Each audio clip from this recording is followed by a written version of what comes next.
بسم اللہ الرحمن الرحیم۔ حضرت آدم علیہ السلام اور بی بی حوا نے جب جنت میں اس درخت کا پھل کھایا جس کے قریب جانے سے بھی خدا تعالیٰ نے انہیں منع کیا تھا، تو یہ دونوں میاں بیوی یکدم بے لباس ہو گئے اور فوراً وہاں درخت کے پتوں سے اپنے جسم کو ڈھکنے لگے۔ تب حضرت آدم علیہ السلام کو برہنہ ہونے کے بعد احساس ہو گیا کہ ان سے بڑی چوک ہو چکی ہے، مگر اب دیر ہو چکی تھی۔ حضرت آدم علیہ السلام اپنی اس غلطی پر سخت نادم ہو گئے اور خدا کے حضور گڑ گڑا کر توبہ استغفار کرنے لگے۔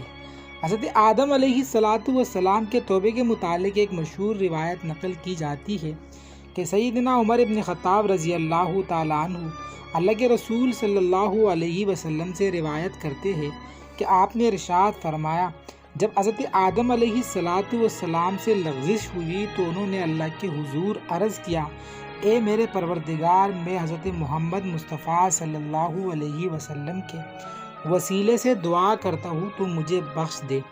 اللہ تعالیٰ نے فرمایا، اے آدم، تم محمد کو کیسے جانتے ہو حالانکہ میں نے انہیں ابھی پیدا نہیں کیا؟ تو حضرت آدم علیہ السلام نے عرض کیا، اے میرے رب، تو نے جب مجھے اپنے دست قدرت سے پیدا کیا اور اپنی خاص روح مجھ میں پھونکی تو میں نے اپنا سر اٹھایا تو قوائم عرش پر لا الہ الا اللہ محمد الرسول اللہ لکھا ہوا پایا، تو میں جان گیا کہ تو نے اپنے مبارک نام کے ساتھ انہی کا پاک نام ملایا ہے جو ساری مخلوق میں سب سے زیادہ تجھے پسندیدہ اور محبوب ہے۔ اللہ تعالیٰ نے ارشاد فرمایا، اے آدم، تم نے سچ کہا، بے شک وہ ساری مخلوق میں میرے نزدیک سب سے زیادہ محبوب ہے۔ تم ان کے وسیلے سے دعا کرو، میں ضرور تم کو مغفرت عطا کروں گا، اور اگر محمد صلی اللہ علیہ وسلم نہ ہوتے تو میں تمہیں پیدا نہ کرتا۔ مگر اس روایت کے بارے میں مستند اور محققین اہل علم کی رائے یہ ہے کہ یہ روایت منغلط، ضعیف، کمزور اور جھوٹی ہے۔ قرآن کریم سے یہ بات معلوم ہوتی ہے کہ اللہ تعالیٰ نے حضرت آدم علیہ السلام کے دل میں چند کلمات ڈال دیے تھے جس کا مسلسل بابائے آدم ورد کرتے رہے۔ ان کلمات کو دعائے آدم بھی کہا جاتا ہے۔ قرآن کریم میں اللہ تعالیٰ نے ان کلمات کا ذکر کیا ہے، ربنا ظلمنا انفسنا وَإِن لَّمْ تَغْفِرْ لَنَا وَتَرْحَمْنَا لَنَكُونَنَّ مِنَ الْخَاسِرِينَ۔ یہ کلمات قرآن کریم کے سورہ اعراف میں موجود ہے اور خدا کے حضور گڑ گڑا کر ان کلمات کے بار بار پڑھنے سے آپ کی توبہ قبول ہوئی۔ ناظرین، قرآن کریم سے معلوم ہوتا ہے کہ توبہ قبول ہونے کے بعد خدا تعالیٰ نے آپ دونوں کو جنت سے زمین پر اترنے کا حکم دیا۔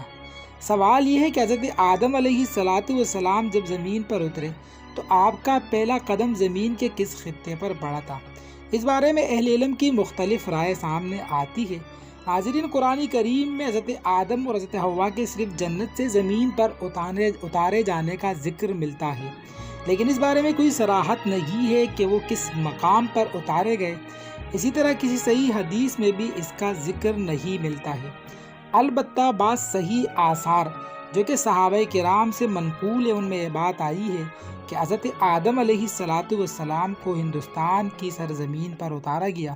اسی طرح تفسیر اور تاریخ کی کتابوں میں مزید وضاحت ملتی ہے کہ حضرت آدم علیہ السلام ہندوستان میں جزیرہ سرندیب میں ایک پہاڑ پر اتارے گئے جس کا نام بوز تھا۔ یہ خطہ فی الحال ہندوستان سے الگ ہو کر سری لنکا کے نام سے جانا جاتا ہے، اور حضرت حوا کے بارے میں یہ آتا ہے کہ وہ جدہ میں اتاری گئی تھی۔ تفسیر در منصور کے مصنف نے لکھا ہے کہ حضرت آدم علیہ السلام مکہ اور طائف کے درمیان موجود دجنہ نامی علاقے میں اترے تھے۔ بعض مفسرین کا کہنا ہے کہ حضرت آدم علیہ السلام صفا پہاڑی پر اترے تھے۔ عبداللہ ابن عمر رضی اللہ تعالیٰ عنہ کی طرف ایک روایت منسوب کی جاتی ہے۔